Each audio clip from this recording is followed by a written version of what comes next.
Good morning, and tapusin ko na 'tong module natin, module B. Then ise-send ko din yung module C in a few after the lecture.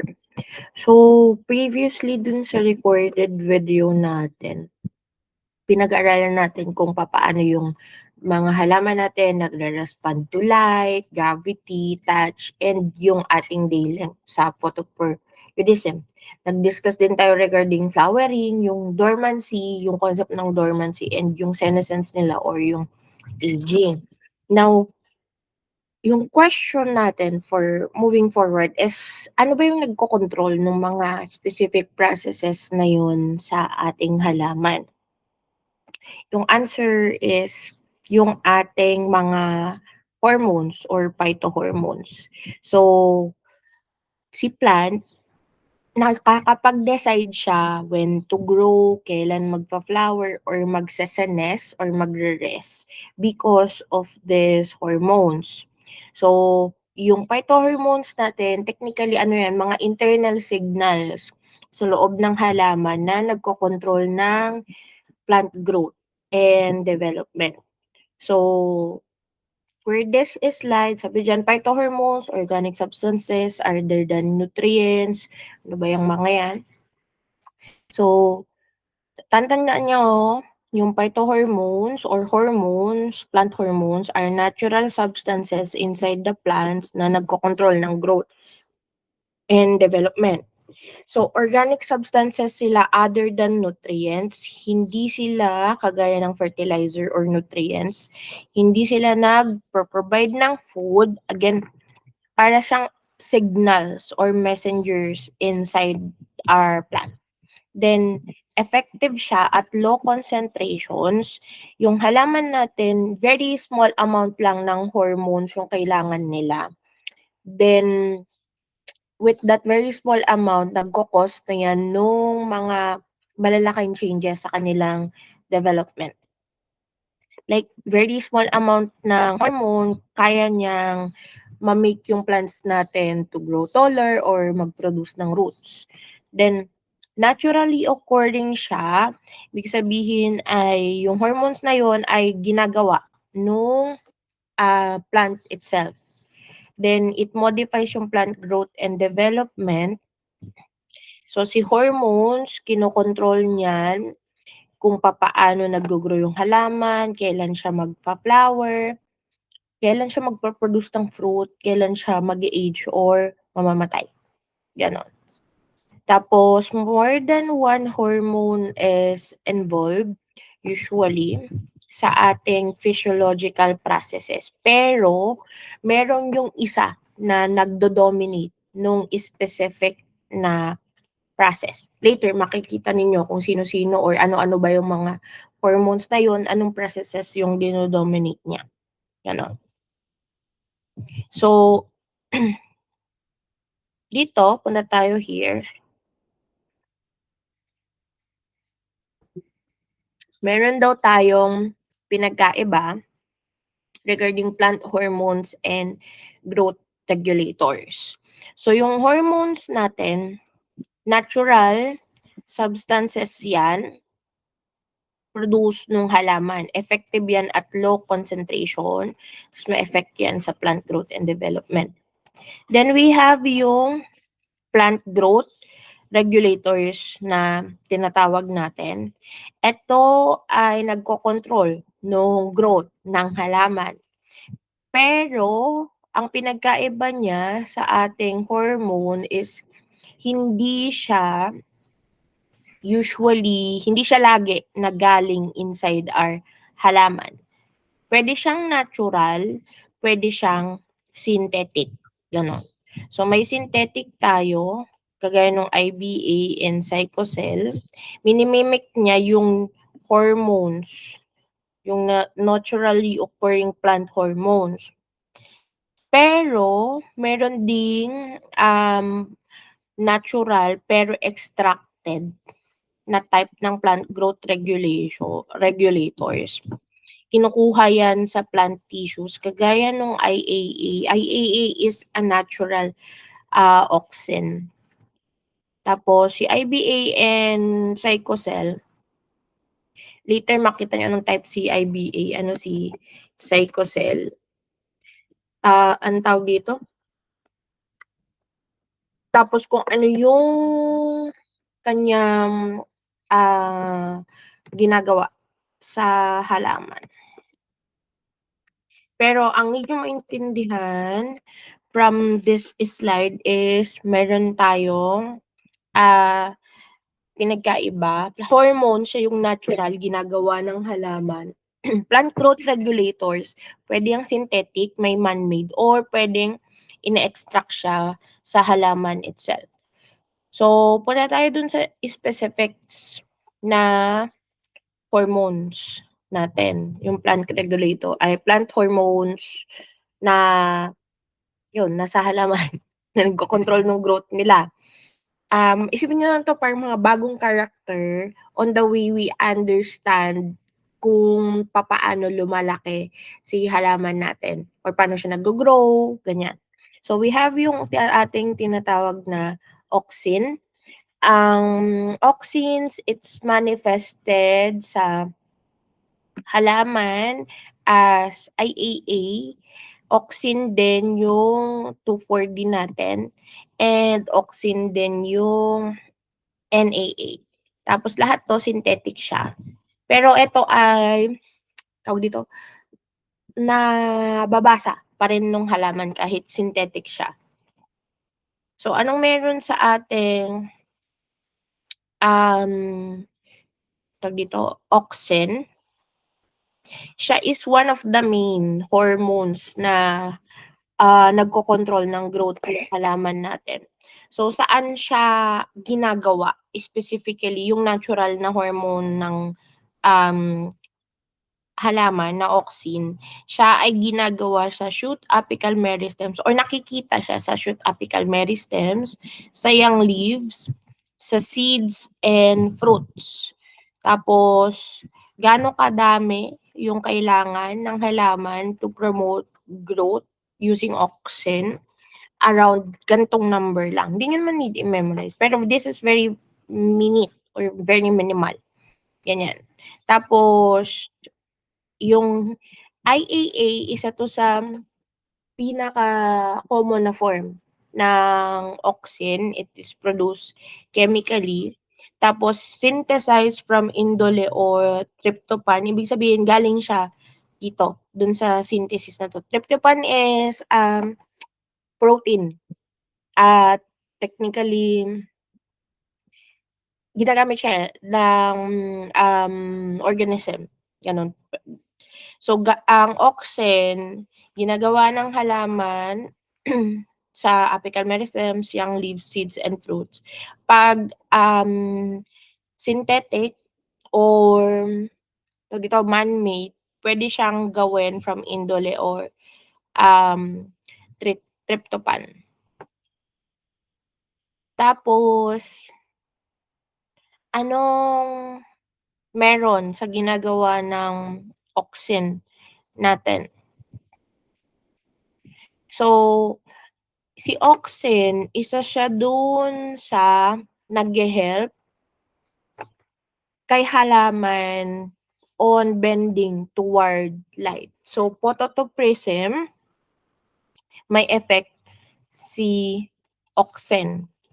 So, anong ginagawa ni auxin? Kung natatandaan ninyo nung diniscuss ko yung phototropism, sabi ko sa inyo, nagbe-bend yung halaman towards sa source ng light because as yung light natin nagpe-penetrate siya sa isang side, merong nangyayari here. Actually dito nagko-concentrate yung auxin and then si auxin yung magpu-push para mas mag-elongate ito to bend sa ating light. So, auxin may effect sa phototropism. Ano pa? Yung ginagawa ni auxin natin. Sabi dito, auxin produced in apical buds inhibit the activation of buds lower on the stem. Tapos yung auxin daw ay nagpro-promote ng lateral and adventitious root growth. So ano yung ibig sabihin niyan? Si auxin ay produce at the top, yung ating apical buds. This one, dyan.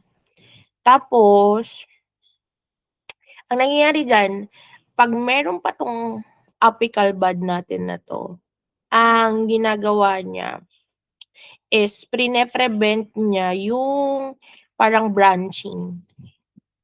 Like dyan. Pre-prevent niya yung halaman na mag-grow. Mag-branch out, ganon. Parang ang growth niya is magfo-focus pataas. Ganon yung ano nung auxin. Kaya siya and then bukod dun sa pataas sa stem, sa root development, nagpro-produce siya ng lateral and adventitious root development. So, tawag dito, yung formation ng roots, pag gusto nyo ng mas bushy na root, minsan si farmers, pwede siya mag-apply ng ating auxin.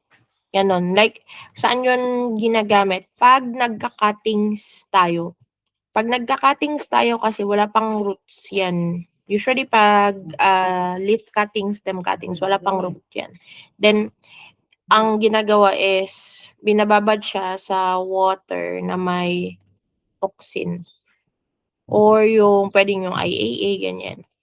And then, eventually, mas mabilis mag-root yung ating mga cuttings na within auxin than yung pure na tubig lang. Ganon. So, tatandaan nyo, auxin, ito siya sa apical buds pinoproduce. And once na may apical bud pa yan, hindi magba-branch out yung halaman. Prevent niya yung growing with branches ni halaman. And then si auxin sa roots, may effect siya sa lateral and adventitious root development.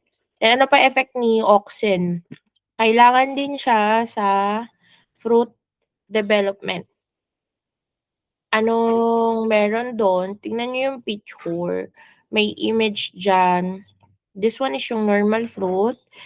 Ito is yung fruit na walang seeds, tinanggal daw yung seed, and ito is partial yung seeds na tinanggal. So, anong meron dito? Si auxin ay pinoproduce nung developing seed. Ngayon, siya actually yung nagsasabi kung kailan mag-grow yung fruit. Pag normal, present yung seeds, ibig sabihin, pinoproduce niya yung auxin. So, may auxin dyan. So, normal yung development ng ating fruit. Eto, walang auxin, walang seed. So, abnormal siya. Hindi mag-grow ng maayos yung fruit. Fruit does not develop. Partial seeds, tinanggal natin, may partial part lang ng fruit. Yung partial part lang ng fruit yung nag-grow. Then, sabi dito, auxin phases applied to developing ovaries can promote parthenocarpy. Parthenocarpy, ito yung fruit development na hindi siya nag-fertilize. So, ang alam natin, para magkaroon ng fruit, kailangan magkaroon ng fertilization, usually. Pero sa halaman, para magkaroon siya ng anak niya, minsan kahit walang fertilization, okay lang kasi meron silang process ng parthenocarpy na tinatawag. Tapos, anong role ni auxin dyan? If si auxin in-apply mo artificially, dun sa mga parthenocarpic na halaman natin, kagaya ng mga seedless fruits at banana, pwede pa rin siyang mag-develop ng fruit without seeds. Kasi di ba sabi natin dito, si auxin, nasa developing seed. Paano pag yung halaman natin, parthenocarpy, yung niya?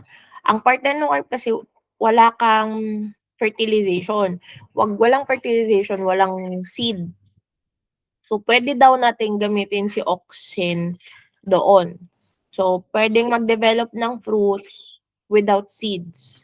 'Pag seedless yung fruit mo, 'pag may auxin ka, pwede siyang, mag-grow normally. Gano'n yung ibig sabihin nito. Huwag niyong kakalimutan ha, ano yung effect specifically ni auxin, saan siya nakikita, and ano yung forms niya. Kasi 'pag sa feed, halimbawa kailangan niyo ng root growth sa cuttings ninyo, ito yung mga puwede niyong, um, i-procure, mga gano'n. Tapos, dito sa halimbawa, mga seedless yung mina-manage ninyo, paano niyo mame-make sure na, tawag dito, magfu-fruit siya ng maayos, puwede niyong gamitin yung auxin. Then dito parang meron pa rin tayong may disclaimers. Ang auxin daw toxic siya in large amount.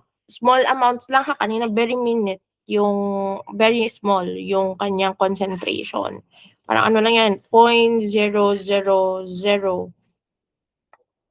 mga gano'n to, 10 to -3, ano ba yung ano niya, to 10 to -8. So very small. 'Pag marami, it can be harmful. Tapos, mas naaapektuhan niya daw yung dicots, but not monocots. So, yung mga dicots natin, yan yung mga broadleaf plants natin, like mga beans, tomatoes. Tapos, more than yung ating mga monocots, yan yung mga rice and corn. So, tawag dito, bakit gano'n? Kasi si monocots, pwede nilang i-degrade yung synthetic auxin. So, parang kahit na maglagay ka ng auxin sa monocots, they can break it down faster. Kaya less affected yung ating monocots. May ability si monocots na mag-degrade nung auxin. Tapos, ayan, kung gusto niyo ng specific, yung mga pathway, paano nagagawa yung auxin, ano yung specific effect, sa higher horti niyo pwede siyang, mapag-aralan, gano'n. Then dito sabi, synthetic auxin herbicides, kung naririnig niyo na si 2,4-D and 2,4,5-T, ay auxin yung mga yon. So, anong ginagawa dun sa herbicide, kinokontrol nila yung growth sa weeds. So, pinapatay nila yung mga weeds natin. So, yun yung ating mga herbicide. So, synthetic auxin yun, 2,4-D. Weed control and defoliants. Defoliants is pang-remove ng leaf. Ganyan. Remove leaf. Yan yung role na ginagawa ng isang defoliant.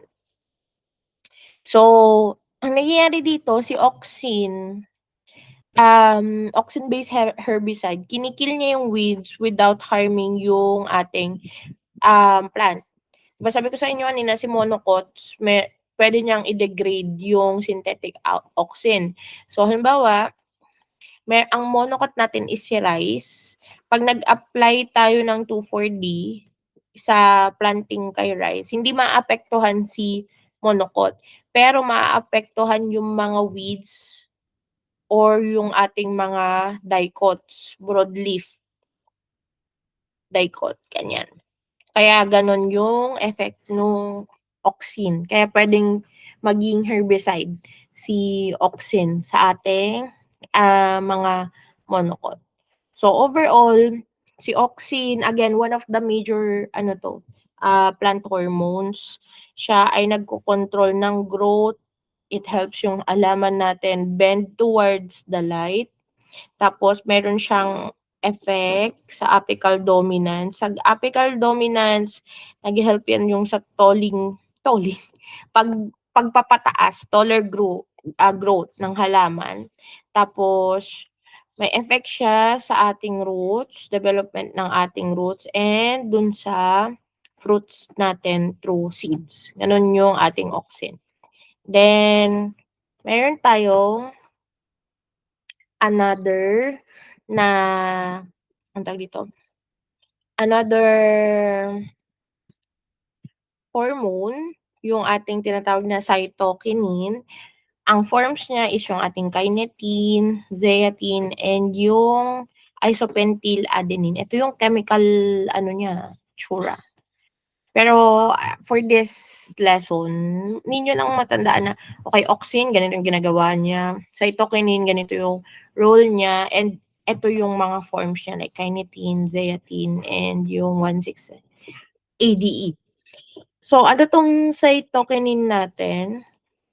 Siya daw ay, tawag dito, derivative ng adenine.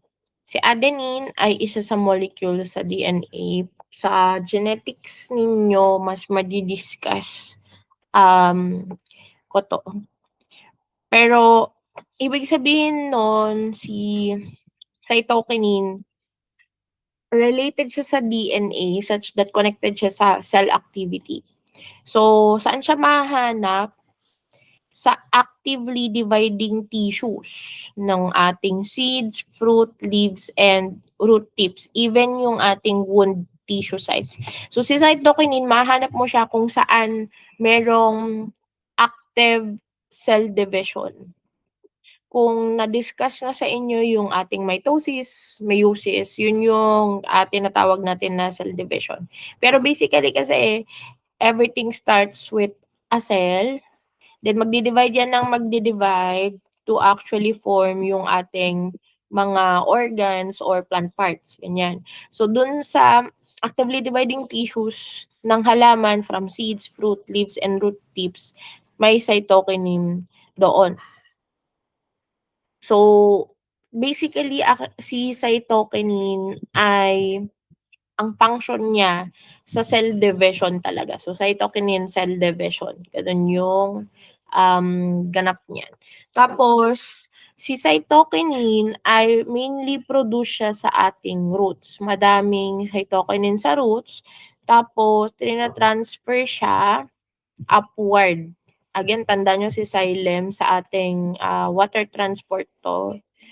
Para ma-utilize siya ng rest of the plant natin from the roots, magta-travel siya through the xylem to the rest of the plant. So, parang pag si roots, healthy and actively growing yan, mas maraming cytokinin siyang na-produce and mas maraming na-utilize sa ibang part ng halaman. So, ano ba yung main function ni cytokinin? Ano yung mga ginagawa niya when it comes to plant growth and development? Promote cytokinesis. Ano yung cytokinesis na tinatawag natin? Cyto is a cell. So, it promotes cell division. So, cytokinin, sabi ko nga kanina, cytokinin cell division. Then, anong nangyayari doon? Si cytokinin nag-help mag-increase ng number of cells in the plant. Tapos, meron siyang special, parang tandem work with our auxin. Ang nangyayari diyan 'pag nagwo-work siya with auxin, pino-promote nila yung elongation and cell expansion. So, si auxin, hine-help niya yung cell natin become longer. Kita niyo yung yung sa phototropism, pampahaba, ganyan, pampahaba, ganyan. So, auxin 'yon. Then, si ating cytokinin naman, ang ginagawa niya is taga-increase ng number of cells. So, si auxin, cells become longer. Si cytokinin, nag-i-increase ng number of cells. Both noon ay needed sa plant growth. Tapos, another important function ni cytokinin is yung ating lateral bud growth or axillary growth. So, kanina sabi ko sa inyo, si auxin, dun siya sa tuktok, apical dominance. Pag nandun yung auxin sa tuktok, mahihirap, hindi magbe-branch out or magiging bushy yung halaman natin. Ngayon, si cytokinin, yung role niya naman is yung pag-produce nung etong side branches na yan. So, ang ginagawa, tinatanggal to. Yung tuktok. Gets nyo yun eh, pag natin sa halaman. Pero yung tuktok na part niya, pag tinanggal mo yung tuktok na part niya, tinatanggal mo yung auxin. And pag natanggal yung auxin doon, mas mapropromote yung lateral or yung side growth, which is governed naman nung ating cytokinin. So parang auxin, pataas na growth yung prinopromote niya. Si ating cytokinin, ang prinopromote niya is yung ating lateral na growth. Huwag niyo kakalimutan yun ha. Minsan lumalabas sa boards yung like effect nung ating plant growth regulators or plant hormones. And basically kasi, kung ano yung na-observe ninyo na galaw or growth ni halaman, ito yung mga cause nun. Like, pinapangalanan natin yung mga nagiging cause, yung mga nakikita natin sa mga halaman. Then, punta tayo dito sa ratio of cytokinins to auxin. Ito ay gamit na gamit yung ratio ng cytokinin to auxin sa tissue culture. Kasi gino-govern niya kung papaano nagdi-differentiate yung ating tissue. So kung natatandaan ninyo sa ating process ng plant growth and development, differentiation is nagkakaroon na ng special function yung ating tissues or yung ating nag-dividing cells. So, 'di ba, from a single cell, nag-divide. Pag dumami yung division niya, magdi-differentiate yan, magkakaroon yan ng specific na function. So, anong ganap nung ating ratio doon?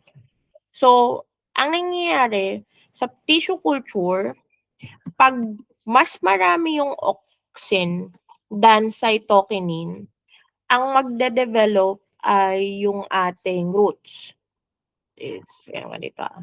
Pag mas marami yung auxin than cytokinin, yung roots ang magde-develop.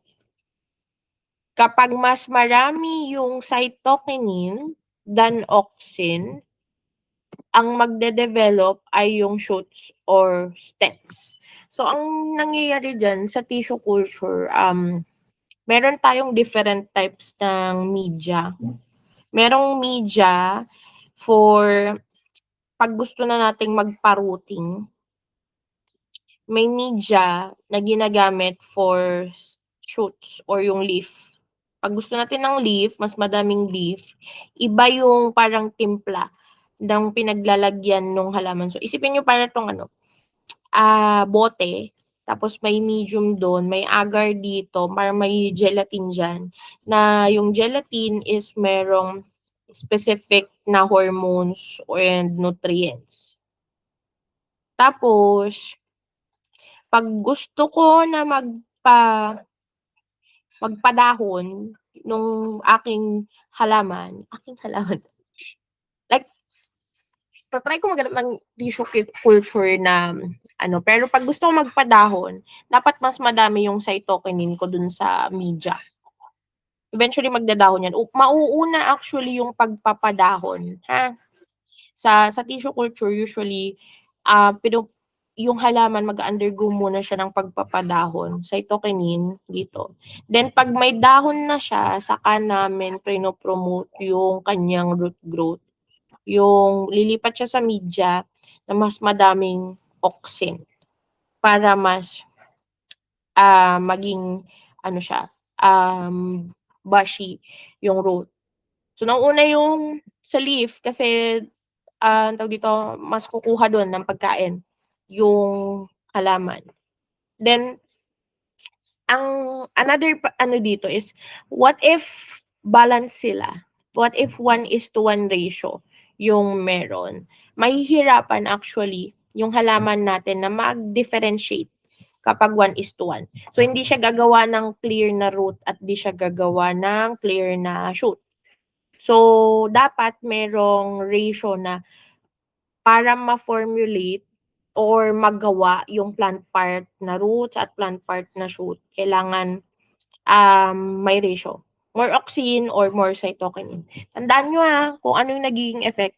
Pag more auxin, yan ba ay roots? Pag more auxin, yan ba ay shoots? Ganon. Sa exam, dapat alam ninyo. Then, punta tayo sa another na hormones, yung gibberellic acid natin. Another character na naman to. So, kanina auxin, cytokinin. Then we have gibberellic acid. Anong ganap ni gibberellic acid? Gibberellins din yung tawag sa kanya. Tapos, they are mostly kita sa ating seeds. So, anong meron? Merong over 100 different gibberellics. Synthesize, galing sila sa mevalonic acid natin. So again, may chemistry yan. Like from the mevalonic acid, paano siya nagiging gibberellic acid? Not sure kung i-discuss nyo sa higher biochems, ganyan. Pero need nyo matandaan at this point na si gibberellic acid nasa seeds. Kung si cytokinin ay nasa ating mga actively dividing tissues at si auxin is nasa apical buds, ay si gibberellic acid mostly nasa seeds. Pero si auxin natin nasa seeds din siya ha. Ayan. So, anong ginagawa tsaka, tawag dito, sila ay produce din sa roots and younger leaves, pero mas madami siya sa ating seeds.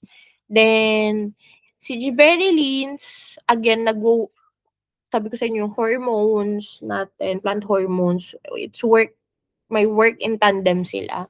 So, siya ay nag-work din kay auxin. Most gibberellins, si auxin, yung kanyang kaagapay sa sa pag-control ng plant growth and development. So, ano yung effect ni ating gibberellins? Meron siyang effect sa elongation.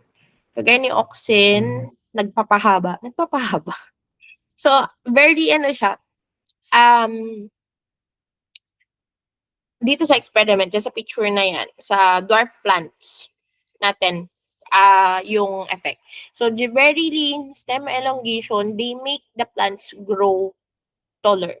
So, anong meron dito sa picture na to? Meron ditong GA on dwarf tomato and dwarf peas. Anong meron dyan? Na-reverse niya yung pagkabansot nung halaman. Yan. So, una, bansot yung halaman, pero nung in-applyan siya ng GA or gibberellic acid gibberellins, ay tumangkad siya. Yan. So, ganun yung effect ni gibberellin. And, meron siyang special effect kay cabbage natin. So, anong ginagawa niya kay cabbage? Yung bolting niya ay naaapektuhan nung ating gibberellin. So, pag merong kang nilagay na GA sa ating cabbage, mag-promote yun nung bolting. So, ano yung bolting? Ang nangyayari dyan is nag-grow quickly yung halaman, nag-i-start siya ng flowering earlier than usual. Ang nangyayari, pag nagbo-bolting siya, basically, mas lumalaki yung stem and then it flowers. Ganon. So, kung gusto nating parang pabilisin yung pag-flower ng ating cabbage, ay, tawag dito, GA. Pwede nating lagyan ng GA yun. Kaso, we don't really, push yung bolting na. Kasi, kinuha lang naman natin sa cabbage is yung kanyang leaf. Ganon. Then, ano pang management implications niya? Pag may mga bansot kang halaman, pwede mong ma-reverse yung kanilang pagkabansot pag nilagyan natin ng GA. Or halimbawa, gusto mong lumaki kaagad yung mga halaman mo, again, pwede mo na lagyan ng GA. Ganun siya. Then, si gibberellin din ay may effect sa parthenocarpy natin. Again, yung parthenocarpy is yung fruit development natin without fertilization. So, anong nangyayari? Sa grapes, ginagamit si gibberellin. Si grapes usually ay seedless, 'di ba? So ang ginagawa nila, si farmer nag-a-apply ng gibberellins to produce bigger and better quality grapes. Basically, pinapalaki niya yung fruits, yan. And pinapalaki niya yung internodes nung ating halaman. So, again, management implications kay gibberellins. So, parang mas gumaganda yung yung structure ng ating grapes at mas lumalaki yung grapes kapag nilagyan natin ng gibberellin din, gano'n.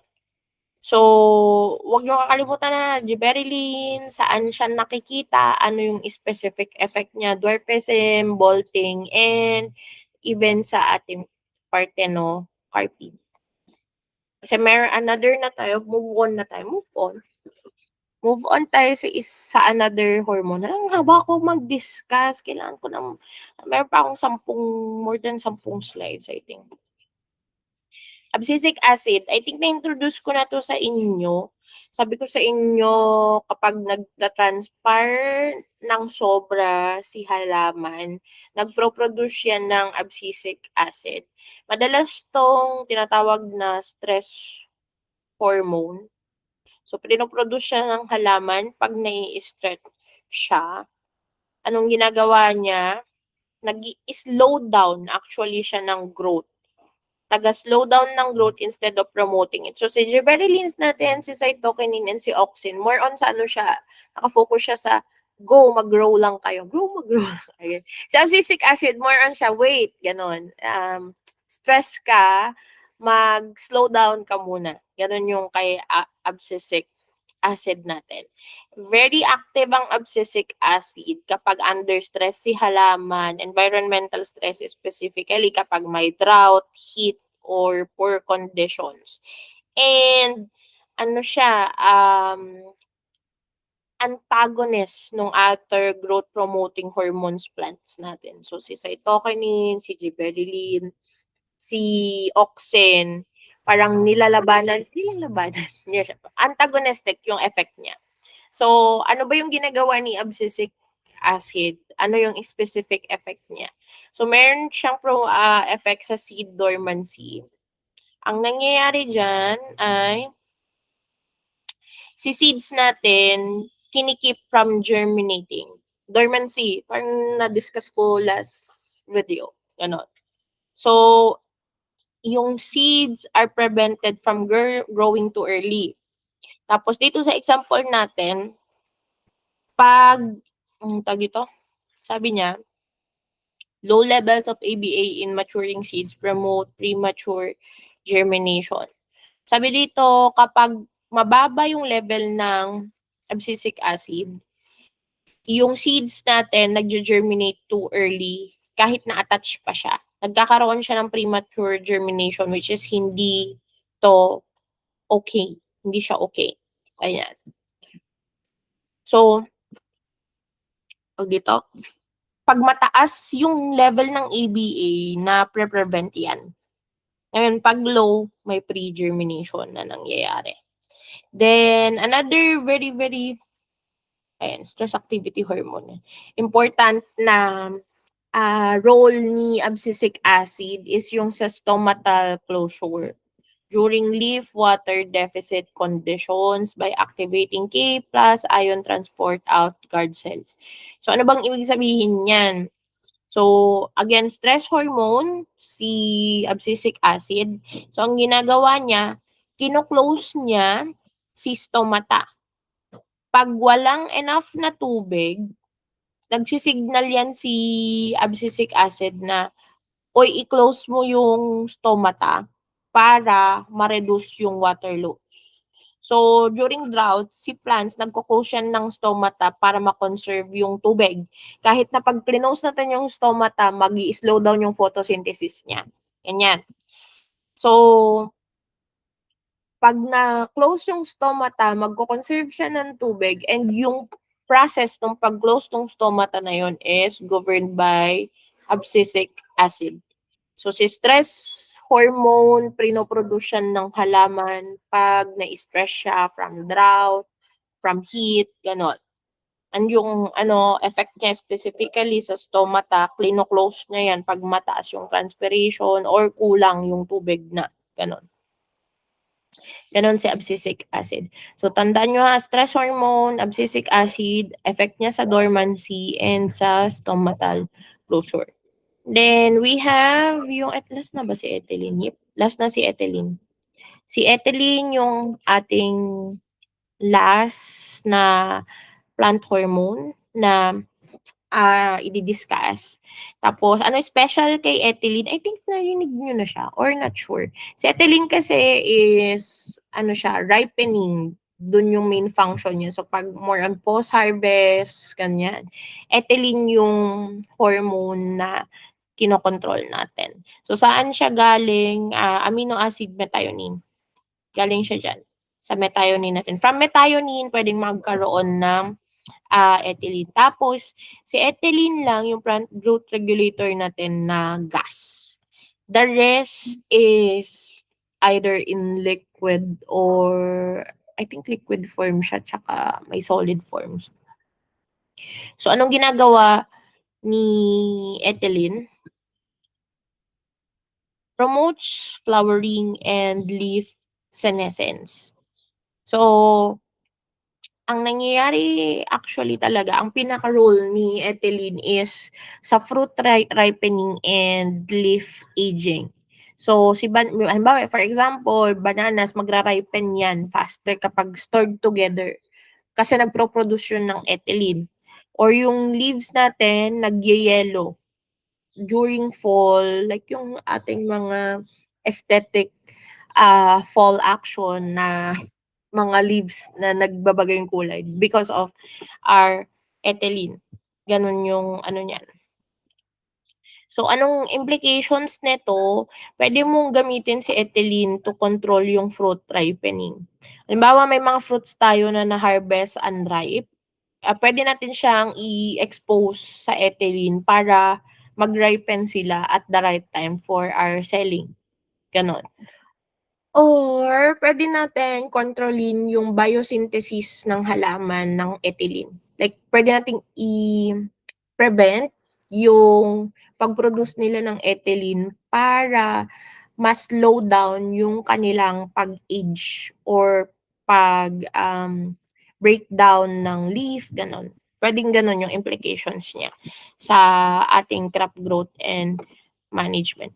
Pero madalas 'to is sa post-harvest talaga mo nakikita. So, gusto natin after ma-harvest yung halaman, 'di siya masyadong mag-produce ng ethylene kasi si ethylene, siya yung magiging cause yan nung pag-soften ng halaman, like yung mga fruit natin, yung mga mangga 'pag, tawag dito, habang 'di ba pagka-harvest mo, habang tumatagal and lumalambot, mga gano'n. Yung paglambot nagiging yung cause nun is yung ating ethylene na hormone, mga ganyan. Tapos, after nun meron tayong 3 types ng ano lang dito, growth stages. Ito na yung end nung ating, module B. So, after nito, siguro by tomorrow, Friday na ba bukas? Oo. Sa 1-2 start ko na i-discuss yung module C. Tapos sa 1-1, ano pa ba ko? Sa 1-1 ay discuss ko yung laboratory. Hindi, tomorrow pala lab din pala ng 1-2. Anyway, yung ko na video tomorrow sa 1-2 is about sa laboratory activity and yung module C i-upload ko din. Sa 1-1 pala, parang hindi ko pa nai-upload sa 1-1 yung, senescence. So, i-upload ko yung senescence sa 1-1 later, pati yung laboratory instructions. And then, mga hapon ko mase-send 'tong video regarding, mga plant hormones sa 1-1. Pero anyway, basta mase-send ko naman sa inyo. Panoorin niyo, ha? Hindi yung nandun lang sa Google Classroom. Kasi again, yung exams and yung mga susunod na yung laboratory activity ninyo, explain ko kung papaano. Paano niyo gagawin utilizing yung knowledge ninyo dito sa ating mga lecture slides. Pero anyway, punta tayo dito sa growth stages. Meron tayong stages ng crop growth. Yung management natin sa field nakadepende yan sa growth stage ng halaman. So meron tayo ditong soybean, corn, and rice na growth stages. Medyo ano lang naman 'to, madali lang tignan, intindihin. Ano lang 'to, from seeds to maturity. Gano'n yung nakikita dito. Tapos gaano ba siya katagal for our soybean? April, May, June, July, August, September, October. Ilang months? 1, 2, 3, 4, 5, 6, 7, 7 months. Then makikita niyo yan gaano kahaba yung kanilang growth stages. So, sa soybean, magge-germinate siya and emerge from the soil, yan yung una. Then magpupunta yan sa vegetative stage, V. Vegetative stage, yung V. Anong meron sa vegetative stage? Nagpapadami lang yan ng leaf. Pag sinabi nating vegetative stage ng halaman, nag-grow yan ng ating leaf. Puro either magba-branch out siya, tataas yung kanyang height and such. And mas dumadami yung branches, tataas yung. Then, pupunta yan sa reproductive stage. Yung ARHA, reproductive stage. Kailan nag-start yung reproductive stage? Pag may flower na siya. Tandaan nyo na ha. So, ang nangyayari kasi diyan 'pag nasa reproductive stage na siya, iba na yung, parang hormones and yung functions na ginagawa ng halaman for the plant growth and development. So, sa vegetative stage, yung mga hormones na nagwo-work here or yung functions ng halaman is naka-focus siya sa gumawa ka ng maraming leaf. Vegetative stage, gumawa ka ng maraming leaf para may enough ka for food, as in may source ka ng photosynthesis. And then 'pag nag-start na siya na mag-flower, yung function niya niyan is hindi na naka-focus dun sa paggawa ng leaf. Naka-focus na siya dun sa pag-support dun sa ating flowering na stage. Tapos 'pag kasi nasa flowering stage na siya, yung ginagawa na ng halaman is naka-focus dun sa for this sa soybean natin is paggawa ng pods. Then pag-ano nung seeds, feed doon, until it reaches yung ating full maturity. This one, R7 is yung kanyang full maturity. Then eto is sa R8 yung kanyang senescence. Ibig sabihin ay na-reach niya na yung kanyang old age, gano'n. So, yun yung sa ating soybean. Then we have yung ano 'to, corn. So, meron tayong seed to R5 naman yung kanya. So, anong ganap dito sa emergence, yung BE natin. So, we start with the seed and then here, mag-e-emerge siya from the soil. Then, ang vegetative stage niya, again, yung focus dito ay leaves, stems, and roots, ay hanggang here. V2, 4, 8, 12. Yan. Yung N dito, VN, leaves with color visible. Ayan. Ano lang to, parang, tawag dito, number ng fully developed leaves niya with visible colors, yung V stage. So sa V1, 1 leaf pa lang yung fully developed here. V2, dalawa na. Ayan, ganyan. May dalawang fully developed. V4, 1, 2, 3, 4. Ganun lang yan yung paano niya. Then sa V12, palaki ng palaki. Meron na tayong 12 na fully developed leaves. Then sa VT naman, dito sa VT, yung T dyan is yung sa ating tassel. Yan. So may tassel na yung dito, corn at VT. So yung tassel is yung male flower, yung nag-a-appear sa top, yung parang may buhok. Basta yung nasa sa tuktok. So pag may tassel na siya, mag-e-end na yung vegetative stage nung corn. So, ibig sabihin nun, full grown na siya ng height, tapos magpre-prepare na yan for reproduction.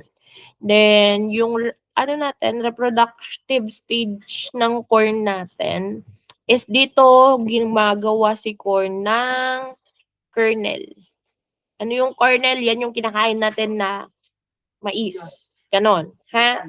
Then, merong specific na stages ng reproductive stage. Meron yung mga naproproduce niya per reproductive stage, yung silking, blister, milk kernels, and dough milky, dent, and yung physiological maturity natin. So, sa blister stage, yung kernel, small and white pa lang yan. Para siyang blister. Ganon. Tapos, yung R1, ano ba yan? Hindi siya yung nagkakaroon ng silk. May pollination na, ganyan. So, silking, then blister. Then, R3 is yung milk stage. Nagkakaroon na ng milky fluid yung kernel. So, parang yung nutrients, nag-actively fill na dun sa kernels. Then, sa dough stage naman, mas nagiging thick yung kernel. Tapos, parang dough, kaya dough stage. Thick siya, parang nagiging dough. Pero yung kernel structure natin, mas nagiging solid. Dun sa dent stage, nagkakaroon ng dent at the top yung kernel. So, at this point, yung kernels natin ay already formed na. Then, R6, physiological maturity, meron ng fully mature kernels. Tapos, may black layer na nagpo-form at the base ng kernel. Tapos, ibig sabihin nun, yung grain na reach na yung kanyang maximum at the, dent stage, ay at the physiological maturity. Ano ba yan? So, basta, ang key point lang dyan, vegetative stage, leaf development, reproductive stage sa corn, kernel development na yung reproductive stage niya. Ganon. So, anong implications niyan? Dapat sa vegetative stage, okay yung soil, yung nutrients, and with control. Sa V8 to VT, kailangan okay din yung water and nutrients. So, sa R1, medyo sensitive, mga ganon. Dapat di siya ma-water stress kasi yung maproproduce mo sa silking, yun yung magiging basis ng kernel formation. Tapos, dun sa green filling stage, which is yung R3 and R5 natin, kailangan efficient yung nutrients for good yield. And then at R6, yan na yung ready for harvest natin sa corn. Then last, sa ating part B is yung ating, rice. Ano yung growth stages niya dito kasama yung land prep. Malaking part naman kasi talaga ng ating rice production yung land prep. Pero sa growth stage ng rice natin, same lang din, may vegetative, may reproductive stage, and meron tayong ripening phase. So, yun yung parang special on it. So, sa pre-planting stage, yung fallow and land prep, make sure natin na na-till na yung land, na level up na, may tubig na, and wala ng weeds. Ganun. Sa vegetative stage, pagdating sa rice, ang vegetative niya is nakafocus dun sa ating tinatawag na tillers. Tillers yung mga ito. Yan. So natin, okay yung tillering niya kasi doon, again, maproproduce yung grains. Ganon. Then, sa mid to late ating, dito yung start, ito yung early regarding germination and such. Tapos, to seedling, ito. Then this one, sa tillering stage to stem elongation, nag-i-increase yan ng tillers, nag-i-increase yung leaves, yung stem nag-grow taller. So, more tillers, more rice, more panicles later. Ganyan. Tapos sa reproductive stage, dito, puro tiller pa lang. Sa reproductive stage, ang darating is yung ating panicle. Si panicle, dyan, again, napupunta yung ating rice. So, sa reproductive phase, ang medyo matandaan sa rice is yung panicle. Panicle initiation to booting. Yung booting na tinatawag natin sa rice is yung kanyang flowering. Pag nag-booting na yan, malapit na siyang mag-flower. Ganon. So, ang mid to late reproductive stage is heading, nag-emerge yung panicle and yung flowering, nag-o-open na siya and nagpo-pollination. Then, after nun, is yung sa ating ripening phase, ang focus dito is yung grain development para din sa corn actually natin. So dadaan siya ng milky and dough stage. So yung milky, diyan yung soft pa lang yung grain. Sa dough stage, yan na yung naging hard na siya. Hard na siya. I mean, na-imagine nyo naman sa sa rice. Hindi yan automatic na matigas na kagad. Darating yan sa milky stage. Pag hard na, dough stage. Again, under yun ng ripening ha. Wala na naman akong makikita sa exam na pag tinanong ko anong stage yung may milky and dough stage, mamaya may sasagot na naman ng reproductive ha. Again, ripening ha. Yung pagbuo ng grain, nasa ripening yan. Ha? Mga ganon. Like, binibigyan ko kayo ng idea kung paano sa exam para mag-gets ninyo kung ano ba yung information na dapat ninyong ma-digest or maalala. Ganon. So, yun, ripening. And then, maturity natin, eto, ready for harvest na siya. Pwede nang, yung grains natin magiging hard and golden na siya. Basta golden. Tapos, ang nangyari dyan, dun sa green natin, nag-decrease yung moisture content niya. So, ready for harvest na. Then, after harvest, sinama dito ay ini-store natin. Yung grains ay dinadry muna and then ini-store siya. Then, actually, meron nakalagay dito na tawag dito, durations. Depende siya sa crop variety. Minsan, yung vegetative phase ay 30 to 55 days. Minsan, 55 to 75 days. Minsan, 75 to 95 days. Yung medyo, tawag dito, medyo constant is yung ating reproductive and ripening. 35 to 30 days. Nagkakatalo lang dun sa ating vegetative phase. Ha? So, tandaan nyo yun. May mga variety tayo ng rice na short duration, medium duration, and long duration. Pag sinabi natin short duration, yung overall total niya is 100 to 120 days. Tapos yung pinaka-long duration is 140 to 160 days. Ganon. So, yon yung ating growth stages ng specific na ating plants. So, hopefully mas naintindihan na ninyo yung paglaki ng halaman, yung mga nakikita nating ways nila ng paglaki. Nag-govern yan ng different processes from our photosynthesis, respiration, transpiration, and yung ating mga trophisms and nastic movement, and yung hormones, and yung stages na to, it's just show yung phases na pinagdadaanan ng halaman natin. So, if may tanong kayo, just let me know. And ang start again ng finals natin is yun sa part ng plant growth and development. Then sa Senko C, part C, yung module C natin, then within tomorrow for 1-2 and within the day for 1-1. So meron pa actually tayong madami pang kwento pagdating sa pagmamanage ng crop production. Hindi tayo huminto sa pag-intindi ng physiological processes and plant growth and development nila. Yung next na module natin is ano ba yung factors na nakakaapekto ng mga to and yung overall growth. Kasi mayroong mga internal and external factors. I-discuss natin yun later. So, yun lang muna. Ang haba talaga ng discussion ko. Parang abot 1 hour din to, pero panoorin nyo. Kasi hindi kayo papasa sa exam pag di nyo pinanood. I think kasi hindi nyo naman maiintindihan lang yung module, like yung yung binigay ko na na PDF without yung complementary na explanations from the lecture. So, yun lang. And, ano pa ba?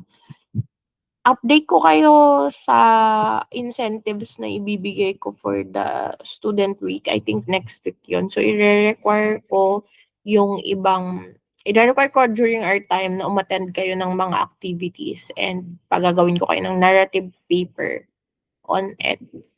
I think kasi hindi kami pwedeng mag-discuss talaga by next week. Although magsasend pa rin ako ng recorded na video. Yun lang.